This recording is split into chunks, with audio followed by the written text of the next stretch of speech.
নমস্কাৰ মই দেবাশ্ৰী দাস আজি এই পোষ্টটো সোশ্যাল মিডিয়াত দিয়া মোৰ যথেষ্ট কাৰণ আছে কাৰণ সকলোৱে জানে যে মই বৃন্দাবন থিয়েটাৰৰ লগত জড়িত হৈ আছিলো মই নাটক কৰিও গৈ আছিলো কথাটো এনেকুৱা যে আজি পৰা যেতিয়া এগ্ৰিমেন্ট তেওঁলোকে কৰিব গৈছিলে তেতিয়া তেওঁলোকে মাত্ৰ দুখন কাগজ মোৰ ওচৰলৈ লৈ গৈছিলে যে এইখন এগ্ৰিমেন্ট পেপাৰ তোমালোকে সহি কৰা তুমি সহি কৰা তো মই সহিও কৰিলো সব ঠিকে চলি আছিল তেওঁলোকে মানে যেতিয়া ৰিহাৰ্সাল চলি আছে তেওঁলোকে ধুনিয়াকে পইচা আমাক দি আছিল গতিকে তেতিয়ালৈকে ঠিক আছে যেতিয়া আমি থিয়েটাৰৰ পৰা ওলাই আহিলো তাৰ পিছৰ পৰা তেওঁলোকৰ আৰম্ভ হৈ গল যে আজি পইচা দিব নোৱাৰো কালি দিম কেতিয়াবা 10000 দিয়ে কেতিয়াবা 5000 দিয়ে কেতিয়াবা 20000 টকা দিয়ে হেনেকে মানে তেওঁলোকে চলাই আহিছিল তাৰ পিছত কেতিয়াবা 50 দিয়ে তেনেকে চলি আহিছিল তাৰ পিছত যেতিয়া দুৰ্গা পূজা পেন্ডেলত আমাক হিসাবখন পঠিয়াই যে তোমালোকৰ ইমানখিনি হিসাব হৈছে আমি তেতিয়া হিসাবখন চাই পেলাই কৈছো যে এইখন মোৰ হিসাব নহয় মোৰ হিসাবৰ লগত একেবাৰে নিমিলে তাৰ পিছত কত পইচা কাটিছে কি পইচা কাটিছে গুটেখিনি যেতিয়া চালো তেতিয়া তেওঁলোকে ৰিটেনশন বুলি কিবা এটা কাটি থৈ দিছে সেই ৰিটেনশনটো মই সুধিলো সবকে সুধিলো যে ৰিটেনশনটো আসলতে কি হয় কাৰণ থিয়েটাৰত ইমান দিন থাকিলো জানো যে টিডিএস আৰু নশো নমানি থিয়েটাৰত থাকে হেতু পৰম্পৰা কিন্তু ৰিটেনশন বোলা বস্তুটো এখন থিয়েটাৰত মই প্ৰথম পাইছো তাৰছত মই সবকে সুধিলো যে ৰিটেনশনটো আসলতে কি বস্তু তেওঁলোকে তাৰছত খবৰ পাইছো যে ৰিটেনশনটো আসলতে সেটিংস আৰু লাইটৰ লৰা ৰাখি থোৱা হয় হেতু শেষত পেন্ডেলৰ শেষত দিয়া হয় হেতু আসলতে তেওঁলোকে যাতে কোনো ধৰণৰ তেনেকুৱা স্টেপস মানে পলাই যোৱা ধৰণৰ তেনেকুৱা কাম কৰিব নোৱাৰে সেই কাৰণে মানে ৰিটেনশনটো ৰাখি থোৱা হয় এতিয়া মোৰ প্ৰশ্ন হৈছে যে ৰিটেনশনটো আমাৰ শিল্পী বিলাকৰ কিয় ৰাখে যি সকল আৰ্টিষ্ট বেনাৰত কাম কৰি আছে সেই সকল আৰ্টিষ্ট জানো পলাই যাব মোৰ প্ৰশ্নটো হল এটো আসলতে এটা গাত লাগা কথা যে যি সকল আৰ্টিষ্টে আমাক মানুহে চিনি পায় আমাক মানুহে চায় গতিকে আমি কিবা ধৰণৰ আমি যদি প্ৰবলেম পাও যে আজি ইয়া থাকিবলৈ মন যোৱা নাই বহুত মানসিকভাৱে মই যথেষ্ট মই ইয়া থাকিব পৰা নাই আমি ডেফিনেটলি মালিকক কৈ যাম থিয়েটাৰৰ গুটে মানুহখিনি কৈ যাম যেনেকে মই আজি কৈ আছো গতিকে আমি তেনেকে কৈ যাম কোনো ধৰণৰ পলুৱা স্টেপস আমি নলং গতিকে হি ৰিটেনশনটো ৰাখি থোৱাটো আসলতে গাত লগা কথা হৈছে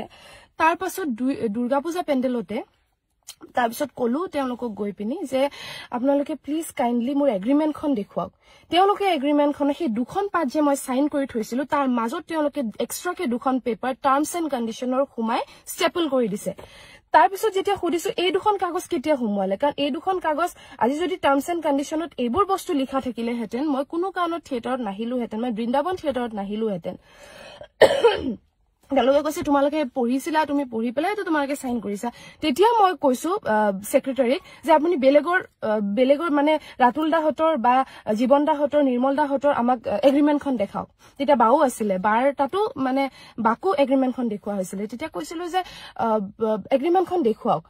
এগ্ৰিমেন্টখন তেওঁলোকে যেতিয়া দেখুৱালে মানে আমাৰ সেক্ৰেটাৰীয়ে মহন্ত দাই জিতেন মহন্তই যেতিয়া আমাক দেখুৱালে তেতিয়া আমি দেখিবলৈ পাইছো যে ৰাতুল দা জীবন দা নিৰ্মল দা সবৰে এই টাৰ্মছ এণ্ড কণ্ডিশনৰ পথলৈকে তেওঁলোকে সহি কৰি থৈ দিছে যত নেকি মোৰ আৰু বাৰ এগ্ৰিমেন্টখনত পথলৈকে আমাৰ সহি নাই ইট মিন্স আমি সেই দুখন টাৰ্মছ এণ্ড কণ্ডিশনৰ কাগজ আমি পোৱাই নাই হেতু হল তাৰ পিছত যেহেতু হেতু জনাৰ পিছত যে তেওঁলোকে ফ্ৰড কৰি পেলাই মাজত দুখন কাগজ ভৰাই দিছে তেতিয়া মালিকক আমি কলো যে দাদা আমি আৰু পেন্ডেল কৰিবলৈ নাযাও যেহেতু আমাৰ লগত ফ্ৰড হৈছে আমি নাযাও আৰু পেন্ডেল কৰিবলৈ এটোই আমাৰ শেষ পেন্ডেল তেওঁ তেতিয়া গুটেখিনি কথা মানি লৈছিল যে যেহেতু আমি পেন্ডেল কৰিব যাব লাগিব গতিকে তেওঁ মানি লৈছিল গুটেখিনি শৰ্ত আমাৰ মানি লৈছিল তেতিয়া মই এটা শৰ্ত দিছিলো যে মোৰ লগত আইনী পদ্ধতি যেহেতু এখন এগ্ৰিমেন্ট মই নামানো এখন এগ্ৰিমেন্ট আপোনালোকৰ ভুৱা মই এখন এগ্ৰিমেন্ট নামানো গতিকে আপোনালোকে মোৰ লগত নতুনকে আইনী পদ্ধতিত এগ্ৰিমেন্ট কৰিব লাগিব হেদিনাখন তেওঁ মানিলে আইনী পদ্ধতিত এগ্ৰিমেন্ট কৰিম বুলি কৈছো তেওঁ মানিলে তেওঁ ৰিটেনশনৰ পইচা আমাৰ নাৰাখো বুলি তেওঁ মানিলে তেওঁ আমাক পইচা দিম বুলি তেওঁ মানিলে গুটেখিনি পইচা তেওঁ মানে যেটো পইচা বিচাৰিছিল তেখেতে কৈছে যে এটো দিব নোৱাৰো এতিয়া তেওঁ তোমাক মই 50000 টকা এটা দিলো তুমি লোৱা তাৰছত তুমি পেন্ডেললৈ যোৱা গলু তেওঁলোকে যেহেতু গুটেখিনি কথা মানি ললে গতিকে গলু আজি গোল তাৰছত মানে তেওঁ কোনো ধৰণৰ তেনেকুৱা ৰেসপন্স নিদিয়া হল আমাক আমাৰ ফোন আমি ফোন কৰিলে তেওঁ ফোন ৰিসিভ নকৰে তেওঁ মেসেজ কৰিলে তেওঁ ৰিপ্লাই নকৰে আনকি যি সকল আৰ্টিষ্টক তেওঁ আহি পেলাই দৰমহা দিয়ে দৰমহা সিস্টেমটো তেওঁ আহি পেলাই তেওঁলোকক কমপ্লিট কৰি কৰি গৈ থাকে যিয়ে আমি নাটক কৰি নামি আহিম তেওঁ তাৰ পৰা তেওঁ অফিচৰ পৰা নাইকিয়া হৈ যায় জানো ক'ত যায় তেতিয়া খুদু যেতিয়া সেক্ৰেটাৰীক যে দাদা আহিছিল তো দাদা কিনি গল দাদা মানে ক'ত গল তেওঁ কয় যে তেতিয়া উলাই গৈছে তেতিয়া কয় যে আপুনি দাদালে ফোন কৰক আমি আহিছো আমি বহিম তেওঁ ফোনটো ৰিসিভ নকৰে তাৰ পিছত আমি 1 ঘণ্টা 1.5 ঘণ্টা 2 ঘণ্টালে তাত বহো দাদা তেতিয়ালৈকে নাহে যি আমি উলাই গুছি যাও যে দাদা নাই সাগে আকো নাহে তেতিয়া তেওঁ আকো ঘুৰি আহে সাগে হেতু কথা আমি নাজানো তাৰ পিছত তেওঁ আমাৰ লগত নবহে মানে আমাৰ তিনিজনীৰ লগত মোৰ প্ৰাঞ্জনা বা আৰু অনামিকাৰ লগত তেওঁ নবহে তেওঁৰ কিবা এটা প্ৰবলেম আছে তেওঁ আমাৰ লগত নবহে তাৰ পিছত তালগুৰি পেন্ডেলত room management মোৰ লগত যথেষ্ট বেয়া ব্যৱহাৰ কৰে room মোৰ কাৰণে যেটো কমিটিয়ে room সাইট হৈছিল সেই roomটো তেওঁ বেলেগক দি দিয়ে মানে তেওঁ যেটো room মানে কমিটি মোৰ কাৰণে সোৱা roomটো তেখেতে মানে বেলেগক দি দিয়ে বেলেগক দিয়াৰ পিছত সেই কমিটিখনে মোক যেতিয়া কয় যে আপোনাক কাৰণে এটো room আসলতে সোৱা নাছিলো তাৰ পিছত মই যেতিয়া গলো মই হেদিনাখন 2টা মান বাজিলে গৈ পাওতে তেওঁ কৈছে যে তেওঁ মানে কেতিয়াও আমাৰ লগত room চাবলৈ না যায় কমিটি মানুহ পঠিয়াই দিয়ে তাৰপিছত তেতিয়ালৈকে বহুত সহ্যই কৰি আছিল room ভাল নিদিয়ে কেতিয়াও ভাল room নাপাও মইতো মোৰ ক্ষেত্ৰত কেতিয়াও ভাল room নাপাও তথাপিও মানে থিয়েটাৰখনৰ স্বাৰ্থত মই একো ধৰণৰ স্টেপছ নলয় মই যেনেকে দিয়ে মই তেনেকে থাকিবলৈ চেষ্টা কৰো তাৰ পিছত তেওঁলোকে মোক মানে যেতিয়া এটা room দেখুৱাবলৈ নিছে সেই ঘৰৰ মানুহে মানে roomটো কেনসেল কৰি দিলে মই যাওঁতে মই গৈছোৱে তাতে তেওঁলোকে ক'লে যে আমি আৰ্টিষ্ট নাৰাখো যত নেকি আগলৈকে তেওঁলোকে ৰাখিম বুলিয়ে কৈছিলে হেতু বাৰু কমিটিৰ কোনো গাত ভুল নহয় হেতু তাৰ পিছত মই কমিটিৰ লগত যেটো হেতু মোৰ কাম নহয় মোৰ হেতু কামে নহয় হেতু ৰুম মেনেজমেন্টৰ কাম মই কমিটিৰ মানুহৰ লগত গৈ 4টা মান ঘৰ চালো আবেলি সাগে সন্ধিয়া 5:30 6টা মান বাজিছে মই ভাত নুখুৱাকে মই ভাত খোৱা নাই তেতিয়ালৈকে কাৰণ যেহেতু ৰুম মেনেজমেন্টে ৰুম ঠিক কৰিয়ে থৈ দিয়ে আমি গৈ পিনি ভাত বনাই খাও গটিকে 5:30 6টা বজালৈকে মই ভাত নুখুৱাকে ৰেষ্ট নুলুৱাকে 7টা 8টাৰ পৰা আমাৰ নাটক আৰম্ভ হয় মই ৰেষ্ট নুলুৱাকে মই কমিটিৰ লগত ৰুম বিচাৰি ফুৰিছো তাৰ পিছত যেতিয়া মই ৰুম থাকিব নোৱাৰিলো মই কেনসেল কৰিলো কমিটি মানুহে নিজৰ কাৰোবাৰ ঘৰত তেওঁলোকে লৈ গৈছিলে তেওঁলোকে ৰাখিম বুলি কৈছে কিন্তু তেওঁলোকৰ মানে ৰাখিব ইচ্ছা নাই থিয়েটাৰ আৰ্টিষ্ট তথাপিও তেওঁলোকে ৰাখিম বুলি কৈছে তাৰছত মই বলো তেওঁলোকৰ সাগে ৰাখিব ইচ্ছা নাই মোক এখন দেখি তেওঁলোকৰ লাগা নাই যে তেওঁলোকে মানে আমাক ৰাখিব বিচাৰি আছে কাৰণ জোৰ জবৰদস্তিকে এজন মানুহৰ ঘৰত যেতিয়া পটককে গৈ পায় তেওঁলোকে ডেফিনেটলি ৰাখিব নিবিচাৰিবও পাৰে তাৰ পিছত মই কলো যে মই ইয়াত নাথাকো দাদা যেটো মোৰ ভাল লগা নাই মই যাওঁগে মই পেন্ডেললৈ যাওঁ পেন্ডেলত যোৱাৰ পিছত মই সেক্ৰেটাৰী গটিখিনি কথা কলো যে তেওঁ কমিটিয়ে যেটো ৰুম মোক দিছিলে হেতু তেওঁ বেলেগ আৰ্টিষ্ট এজনক দি দিছে আৰু মোৰ ৰুম হোৱা নাই এতিয়ালৈকে মই 5:30 6টা বাজিলে মই ৰেষ্ট লবও সময় নাপালো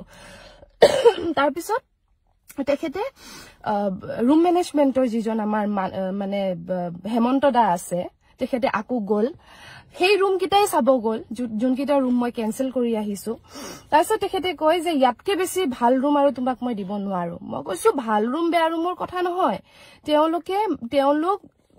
মানে আমাক ৰাখিবই বিচৰা নাই আপোনালোকে জবৰদস্তি তেওঁলোকৰ ঘৰত আমাক সোমাই দিব বিচাৰি আছে যেহেতু কমিটি মানুহৰ চিনাকি কিন্তু তেওঁলোকে আমাক ৰাখিবই বিচৰা নাই তেওঁলোকৰ মুখতে প্ৰকাশ পায় গটিকে তাৰ পিছত মই কলো যে মই হেখন ঘৰত থাকিব নোৱাৰো তেতিয়া হেমন্ত দাই কৈছে তেনেহলে আমি আৰু বেলেগকে ব্যৱস্থা কৰিব নোৱাৰো এইটো ঘৰত থাকিব লাগিব নহলে নোৱাৰা তো মই কলো যে ঠিক আছে হ'ব বাৰু যেহেতু মই গাড়ীত থাকিব নোৱাৰো মোক ঘৰ এখনটো লাগিব থাকিব কাৰণে গটিকে মই আজি এইটো পেন্ডেল কৰি উঠি মই মানে আৰু নকৰো দিয়ক মই গুছি যাম ঘৰলে মই তেনেকে কলো তাৰ পিছত তেওঁ কমিটি মানুহৰ আগত মোক যথেষ্ট বেয়া ব্যৱহাৰ কৰে মই জানো যে তেওঁ কমিটি মানুহ তেওঁৰ লগত প্ৰায় 6-7 জন মান কমিটি মানুহ আছে তাৰ আগত তেওঁ ফোনত মোৰ লগত যথেষ্ট বেয়া ব্যৱহাৰ কৰে মই তেওঁ কৈছো বলে দাদা আপুনি মোৰ লগত তেনেকে ব্যৱহাৰ নকৰিব যেহেতু আপোনাৰ ৰাইটস নাই কাৰণ আপুনি মুক দিয়া ৰুমটো আপুনি বেলেগ কাৰোবাক দি দিছে তাৰ পিছত মই ঘুৰি ঘুৰি মই এতিয়ালৈকে ভাত খোৱা নাই 6টা বাজিলে গতিকে মই কোনো কাৰণত এটো সহ্য কৰিব নোৱাৰিম আপুনি মোক বেয়াকে ক'লে এটা যথেষ্ট বেয়া ব্যৱহাৰ কৰিছিলে তাৰ পিছত এইটো গল মই তাৰ পিছত আমাৰ চিনাকি মানুহে ঘৰত তাতে থাকিলো থাকাৰ পিছত তাৰ আগতে মানে দিৱালী পেণ্ডেলত মই হেতু কবলে পাহৰি থাকি গল আসলতে দিৱালী পেণ্ডেলত যেতিয়া মই তেওঁলোকক কলো যে মই আৰু নাথাকো মোক পইচা দিয়া নাছিলে মই আৰু নাথাকো তাৰ পিছত তেওঁলোকে অনুপদাই কয় অনুপদেকাই মোক কৈছে যে দেবাশ্ৰী তুমি কাইন্ডলি গুছি আহা মই তোমাক জেনেকে নহক তোমাক পইচা দিম মই যিখিনি প্ৰাপ্য বিচাৰিছিলো তেওঁলোকে হেখিনিটো দিয়া নাই কিন্তু কিবা এটা পেমেন্ট তেওঁলোকে মোক দিব বুলি কোৱা কাৰণে মই পেণ্ডেললৈ গলো তথাপিও মই গাড়ীৰ পৰা নামি অহা নাছিলো কমিটিৰ মানুহে মোক কলে যে তোমাৰ বেলেগ কি হেৰি আছে নাজানো তোমালোকে তুমি প্লিজ আহি পেলাই নাটকখন কৰি দিয়া মই তেতিয়া গলো গৈ তেওঁলোকে নাটকৰ শেষত মোৰ লগত হিচাপত বহে যত তেওঁলোকৰ হিচাপটো মিলা নাই মোৰ হিচাপটো মিলি আছিল তেওঁলোকে মোক পইচা এটা দিলে এমাউন্ট এটা তাৰ পিছত তেওঁলোকে মোক কয় মানে মহন্ত দা আমাৰ যেহেতু যিজন সেক্ৰেটাৰী হয় তেখেতে কৈছে যে এনেকুৱা যদি তুমি কৰি থাকা তোমাৰ যদি এনেকে যদি থাকিব ইচ্ছা নাযায় তোমাৰ যদি থাকিব প্ৰবলেম হৈছে তেনেহলে তুমি আগতীয়াকে কৈ দিবা এমাহ আগতে কলেও হ'ব তেতিয়া অনুপ ডেকাই তেতিয়া মাত দিয়ে যে এমাহ নহয় 10 দিন দিলেও হ'ব এনেকুৱা ধৰণৰ তেওঁ কথা কয়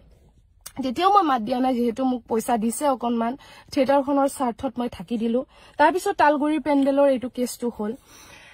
তাৰ পিছত যেতিয়া তালগুৰি পেণ্ডেলৰ ৰাতি মানে মই যেতিয়া এইবোৰ মোৰ লগত হল কমিটিয়ে মোক বেয়া পোৱা হল কিবা হল এইবিলাক যথেষ্ট কিবা কিবি হৈ গল আৰু মানসিকভাৱে মানে মই ভাঙি পৰিছিলো যেহেতু না আমাৰ মালিকৰ কোনো ধৰণৰ ৰেসপন্স আছিলে না সেক্ৰেটাৰীৰ কোনো ধৰণৰ ৰেসপন্স আছিলে না ভাইস সেক্ৰেটাৰীৰ কোনো ধৰণৰ ৰেসপন্স আছিলে তেওঁলোকে যিমান পাৰে আৰু আমাক সন্মান নকৰা হৈ গল মানে সেইখন থিয়েটাৰে গতিকে মই তেওঁলোকক শো চলি থকাৰ সময়ত তেওঁলোকে যেতিয়া আকৌ হিচাপ পঠিয়াইছে ৰিটেনশনটো আকৌ কাটি পেলাই হিচাপ পঠিয়াইছে মই তেওঁলোকক কৈছো যে দাদা মোৰ তাত ৰেকৰ্ডিংও আছে মই কৈছো যে দাদা যেহেতু আপুনি 10 দিন বিচাৰিছিলে 10টা দিন যেহেতু আপুনি বিচাৰিছিলে গতিকে মই আজিৰ ডেটৰ পৰা আপোনাক 10টা দিন দিছো 3 তাৰিখে মোৰ সময় উকলিব 3 তাৰিখে মোৰ 10টা দিন শেষ হ'ব গতিকে 4 জানুৱাৰীৰ পৰা মই আৰু এখন থিয়েটাৰৰ লগত জড়িত হ'ব নিবিচাৰো কাৰণ মই যথেষ্টখিনি মেন্টালি টৰ্চাৰ পাইছো আসলতে এখন থিয়েটাৰত আহি মোক না ৰুম মেনেজমেন্টৰ মানুহে ভালকে ট্ৰিট কৰে না মালিকে ভালকে ট্ৰিট কৰে না সেক্ৰেটাৰীয়ে কৰে না ভাইস সেক্ৰেটাৰীয়ে কৰে গতিকে মই এখন থিয়েটাৰৰ লগত জড়িত থাকিব নোৱাৰো যথেষ্ট মেন্টাল আসলতে হেৰিত ভুগিছো আৰু মই আৰু যেতিয়ালৈকে আপোনাৰ মাথাটো ঠিকে নাথাকে আপোনালোকে নাটক কৰিব নোৱাৰে মই যেহেতু মই এগৰাকী শিল্পী মই ডেফিনেটলি মই ভালকে নাটক কৰিব পালে মোক হে ভাল মেন্টাল ষ্টেটটো থকাটো মই আসলতে যথেষ্ট দৰকাৰী কিন্তু মোক তেওঁলোকে ইমানখিনি কষ্ট দিছে যে মই মানে ডায়লগ পাহৰি যোৱা হয় কেতিয়াবা কিবা ভাবি থাকো মানে প্ৰত্যেক ডেইলি মানে প্ৰথম দিনাখন যাও ৰুমৰ কাৰণে প্ৰবলেম লাষ্টৰ দিনাখন আহো পইচাৰ কাৰণে প্ৰবলেম কাজিয়া লাগি আৰু মানে মই সেই কাৰণে সিদ্ধান্ত এটা লৈছো যে মই আৰু এখন থিয়েটাৰৰ লগত জড়িত নহয় তাৰ পিছত সেইদিনাখনে ৰাতি ব্ৰাঞ্জনা বাই মই আমি পিপি লবলৈ গলো পিপি লবলৈ গৈ প্ৰাঞ্জনা বাই গলে যোৱাৰ পিছত প্ৰাঞ্জনা বাই যেতিয়া মানে নিজৰ হেৰিখন চালে মই যেনেকে চালো তেওঁ চালে শীটখন তেওঁৰো গোটে হিচাপ ভুল হৈ আছিল মাইনাসত লাগি আছিল পইচা যত নেকি প্ৰাঞ্জনা বাই 60,000 ৰ ওপৰত পইচা পায় তো প্ৰাঞ্জনা বাই কলে যে এইখন হিচাপত মই নাথাকো বুলি তেওঁ টেবুলত এবাৰ ঠকিয়াই দিছে বাই টেবুলত ঢকিয়াইছে সেইখিনি সময়ত ময়ো উপস্থিত আছিলো আৰু বাই টেবুলত ঢকিয়াইছে কিন্তু বাই কাকো হৰটো কৰা নাই কাকো মাৰাও নাই কাকো বেয়াকে ব্যৱহাৰো কৰা নাই গতিকে মই ভাবো এগৰাকী নাৰী হিচাপে তেওঁ আজি দুটি সন্তানৰ মাতৃ তেখেতে যথেষ্ট কষ্ট কৰি সিঙ্গল পেৰেন্ট হয় যেহেতু তেখেতে যথেষ্ট কষ্ট পাইছে আৰু কষ্ট পোৱাৰ কাৰণে তেখেতে টেবুলত ঢকিয়াইছে কিন্তু তাৰ পিছত যেতিয়া তেওঁলোকে পিপিচিপি দি পিনে আমাক পঠিয়াই দিলে ৰাতি 1:30 বজাত অনুপ ডেকাই আমাৰ ভাইস সেক্ৰেটাৰীয়ে তেখেতক ফোন কৰি থ্ৰেটেনিং দিয়ে থ্ৰেটেনিং দিয়া কাৰণটো মই বুজি নাপালো কাৰণ তেওঁ কাকো হাৰ্ট কৰা নাই তেওঁ কাকো মিসবিহেভ কৰা নাই তেওঁ যদি ইমানে তেখেতৰ কবলগীয়া আছিলে আমাৰ ভাইস সেক্ৰেটাৰী অনুপ ডেকাৰ তেখেতৰ যদি ইমানে কবলগীয়া আছিলে তেখেতে সেইখিনি সময়ত নকয় তেখেতে ফোনত অকলহৰীয়াকে বা কিহৰ কাৰণে থ্ৰেটেনিং দিব গতিকে মই এইটো ক্ষেত্ৰত বাৰ লগত আছো কাৰণ বাৰ কোনো ধৰণৰ একো ভুল মই তাত দেখা নাই তাৰ পিছত কালি মিটিং এখন দিছিলে যেহেতু বায়ে সিদ্ধান্ত লৈছিলে যে বায়ে আজিৰ পৰা বায়ে নাহে গতিকে মই যেহেতু তেওঁলোকক 3 তাৰিখলৈকে ডেট দিছিলো গতিকে মই মিটিংলৈ গলো তেওঁলোকে মিটিংত গুটেখিনি কথাই পাতিলে বাৰ হেৰিও পাতিলে মোৰো অকনমান ময়ো কৈ পালো অকনমান মই কৈছো যে দাদা মই কোনো কাৰণত মই থাকিব নোৱাৰো এইখন থিয়েটাৰত তেতিয়া তেওঁলোকে কি বুলি কয় তেতিয়া কিছুমান আৰ্টিষ্ট আছে আমাৰ তেওঁলোকে কয় যে হেৰি কি বুলি কয় দেৱাশ্ৰী আমাৰ কোনো আপত্তি নাই যেহেতু যোৱা বছৰো আমি এজনী আৰ্টিষ্ট গুছি যোৱাৰ বাবে আমি 14 দিনতে নাটক উলিয়াইছিলো গতিকে এওঁলোক গুছি গলেও আমাৰ একো মানে ফাৰ্ক নপৰে আমি নাটক কৰিয়ে যাম তেনেকুৱা ধৰণৰ কিছুমান কথাও শুনিবলৈ পালো গতিকে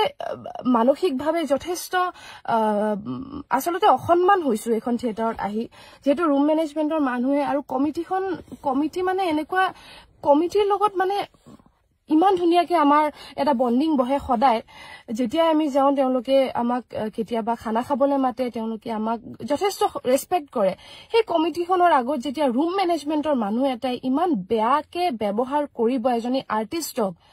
যত নেকি মোৰ তাত কোনো ধৰণৰ ভুল নাই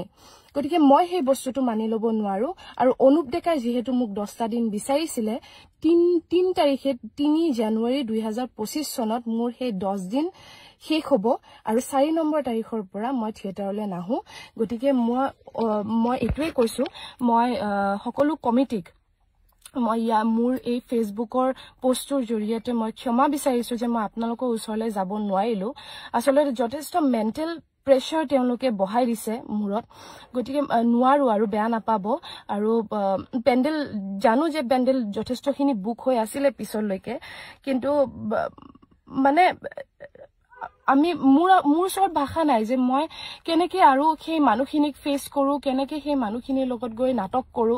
কাৰণ যেহেতু আমাৰ কোনো ধৰণৰ তেওঁলোকে একো বুলিয়ে নাভাবে থিয়েটাৰখনত গতিকে মই আৰু এইখন থিয়েটাৰত মানে জড়িত হৈ থাকিব নোৱাৰি মোক একদম বেয়া নাপাব মোক ক্ষমা কৰি দিব মোৰ সাকে প্ৰথম বছৰ মই আজি 4টা বছৰ মই থিয়েটাৰৰ লগত জড়িত হৈ আছিলো কিন্তু এটো মোৰ 5 নম্বৰ বছৰ এই বছৰতহে মই প্ৰথমবাৰ এনেকে পোষ্ট দিবলৈ বাধ্য হৈছো গতিকে মোক প্লিজ মোক মানে ক্ষমা কৰি দিব মই যথেষ্টখিনি কষ্ট পাইছো মেন্টেলি যথেষ্টখিনি টৰ্চাৰ পাইছো সেই কাৰণে মই সিদ্ধান্ত লবলৈ বাধ্য হৈছো আসলতে মই এইখিনি কৈয়ে মোৰ এই মানে পোষ্টটো মই সামৰণি মাৰিম ঠিক আছে ধন্যবাদ